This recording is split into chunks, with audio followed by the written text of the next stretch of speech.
Welcome to Courageous Conviction. Remember that Jeff and I record each Saturday 5 episodes. So please hit the like button, subscribe so you catch all 5 episodes. We usually start out with one theme or topic. We have to go down a lot of rabbit holes to really understand it. Some things are more sensitive than others right now, what's going on in the world. So hit the like button, subscribe, and let's jump into this video.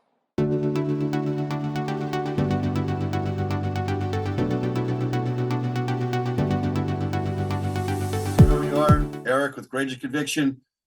Going to talk a bit this week on a bit of a controversial subject, and that is the results of mass immigration on a country, and how should we deal with that, not just as Americans, but as Christians as well.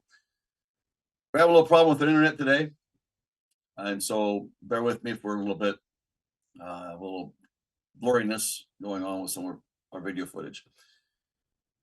Today, I'd like to kind of jump in and again walk through a video of a recent speech given at the CPAC convention in Hungary. Now, some people can say, well, CPAC is, on the right. How do we know if these statistics are true or not? And you have a right to question those things from either side, really. But I would encourage you after this video, not just to take my word for it or the word of the young lady you're going to hear from today, but that you do your research for yourself. And in that, once you see the data and the date, what the effects are with mass immigration, especially when borders are just left open, an invasion, what the results become and where we need to be as Christians. Now, I will say this much before I jump into this. I've stated here in this channel more than once that the prophecies of the Book of Mormon make it clear to us that this nation, and we're going to talk about this nation, the American nation right now, this nation that if it failed its covenant, in so many words, to put it as Tim Ballard had put it in his book, The National Covenant, that we would be overrun by other nations. And I think that probably is a promise that may extend even to more than just this land. We know it extends this land, that's for sure. But as we watch this video, I think you're going to find that as people gave more and more into tyrannical type of leadership, and I'll be blunt here, socialist type of governments, you're going to see that there is a great replacement being taken place in those countries. There is a move, and this is a serious movement, to brown out the white countries. I'm going to show you the facts. I'm going to show you the statistics. You can listen to this factual speech given at a CPAC convention here not too long ago. And it's something that's concerning. Why would Satan want to do that? Why does he want to brown out the whites? What is this about whites? Well, we can go back into saying that we look at the Book of Mormon, that the Nephite peoples were a white people. And there's evidence of those white people living in Latin America. Until today, you can run into some of them.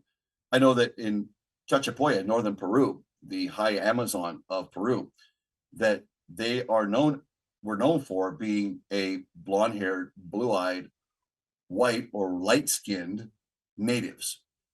And in fact, little side bit of information, when I was doing my studies at Cuelap Ruins, which is in northern Peru, around this whole idea around near Chachapoya, on the way to Chachapoya, it's that whole sector, whole region there.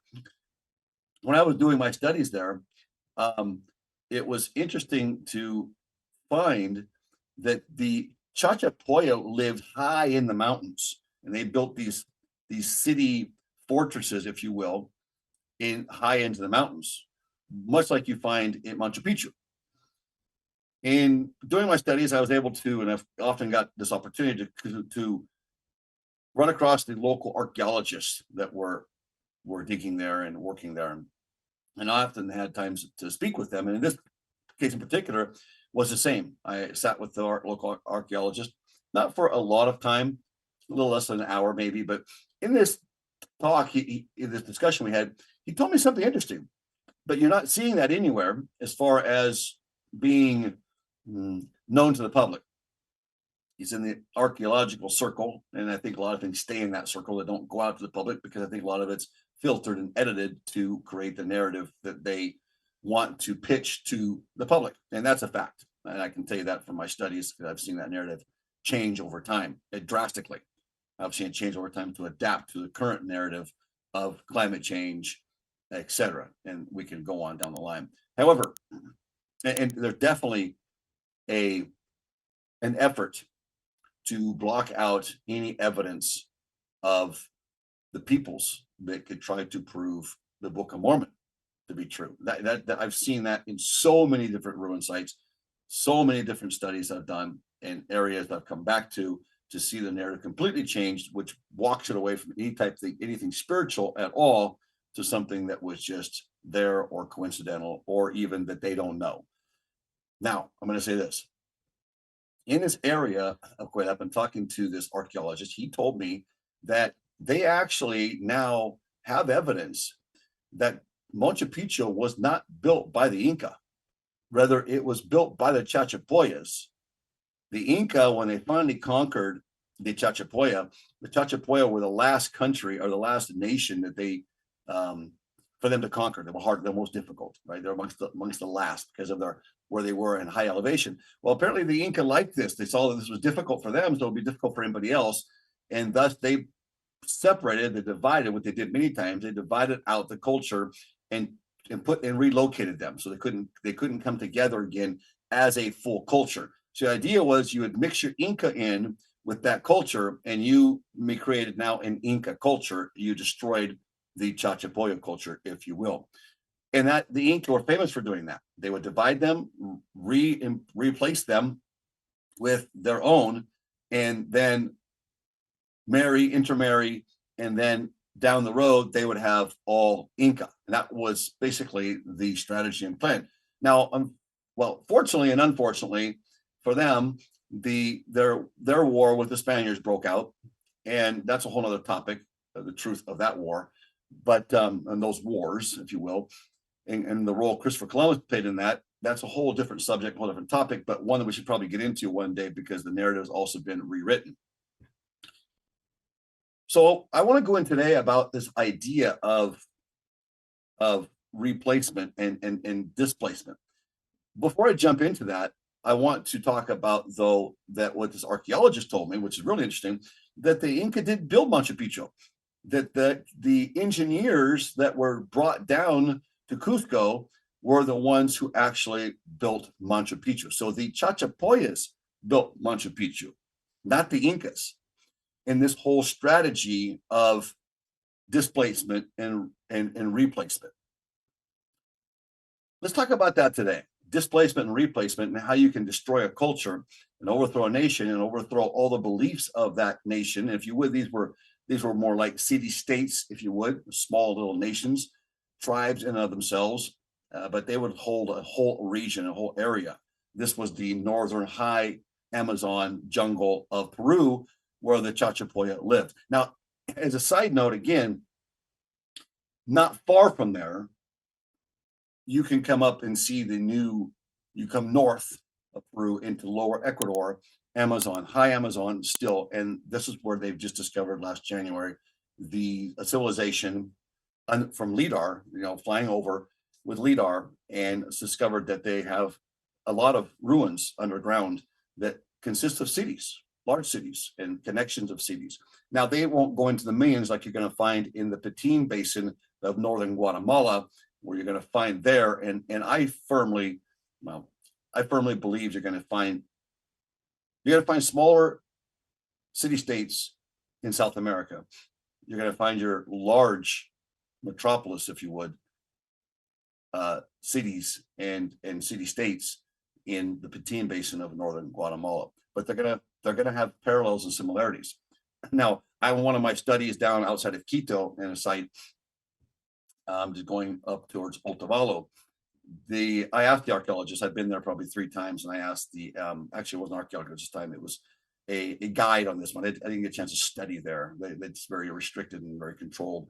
So I spent a lot of time going through and doing various tours, got kind of befriended one of the top guides, and she worked with me and explained. I said to her, I said, look, it looks as if you had Mayan influence here. She turned to me and she said, how'd you know that? Well, in my studies, I've seen these type of buildings and structures.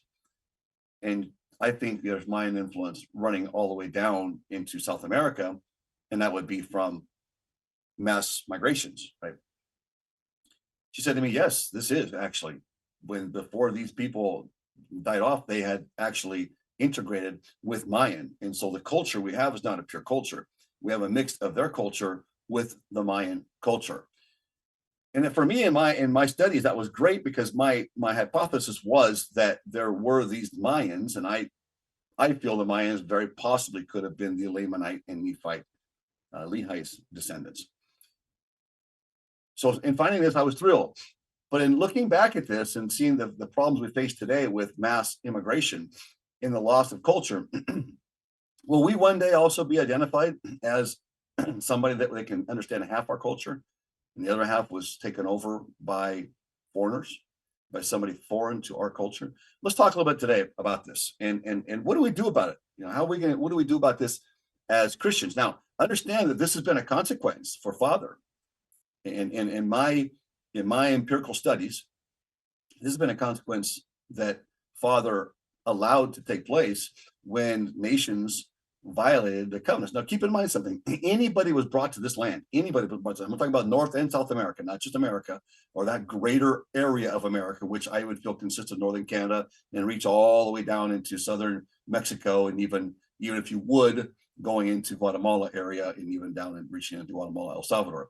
I believe that was the area that was the sacred land that was designated for the descendants of Lehi.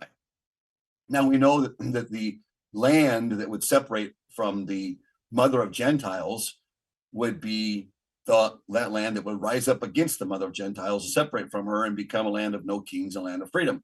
That's America. That's the borders that we should have today, would consist of America, with that flag you see behind me of the red, white, and blue, and those stars and stripes. Let's talk a bit about replacement and the theory of the Great Replacement. Now, I know that Jeff doesn't agree with this theory.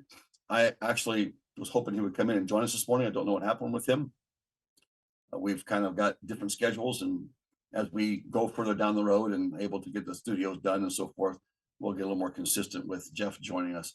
However, we want to get the message out and discuss these issues. Why? Well, let's jump back to section 88. I mean, if you jump into section 88, 77 through 81, again, we're going to find that we need to learn about history, right? The past. I thank you for being with us on Courageous Conviction. Remember, there's 5 episodes each week that we put out. We have to go down a lot of rabbit holes, so stay with us, hit the thumbs up, subscribe, and don't miss tomorrow's episode on Courageous Conviction.